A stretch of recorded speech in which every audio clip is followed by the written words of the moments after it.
Kejanggalan kasus polisi tembak polisi di rumah Irjen Verdi Sambo antara Baradae dan Brigadir J kini bertambah. Hal itu berdasarkan dari analisa mantan Kepala Badan Intelijen Strategis TNI Laksamana Muda Purna Soleman B. Ponto. Bagaimana tidak, sampai sekarang masih belum ada tersangka dan kasus pembunuhan yang melebar jadi kasus pelecehan seksual.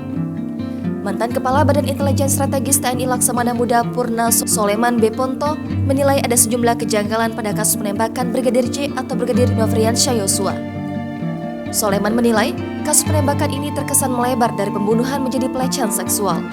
Padahal sambung dia, kasus ini berawal dari tembak-menembak antara anggota kepolisian. Atas melebarnya spekulasi ini, Soleman pun menduga ada sesuatu hal yang disembunyikan.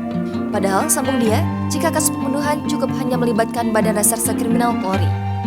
Selain itu, sejumlah fakta menunjukkan adanya hasil otopsi atas peristiwa penembakan yang menewaskan Yosua. Namun sambung Soleman, hingga kini belum ada yang ditetapkan sebagai tersangka.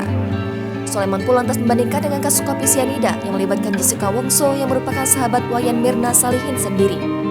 Polisi memutuskan Jessica Wongso bersalah dan menjadi tersangka dalam kasus kopi sianida tersebut. Dalam kasusnya, Mirna dinyatakan dibunuh walaupun tidak ada bukti yang menjelaskan ada yang memasukkan sianida ke dalam minumannya.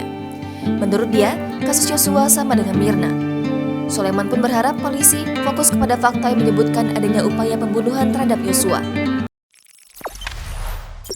Jangan lupa subscribe, share, komen, dan like ya!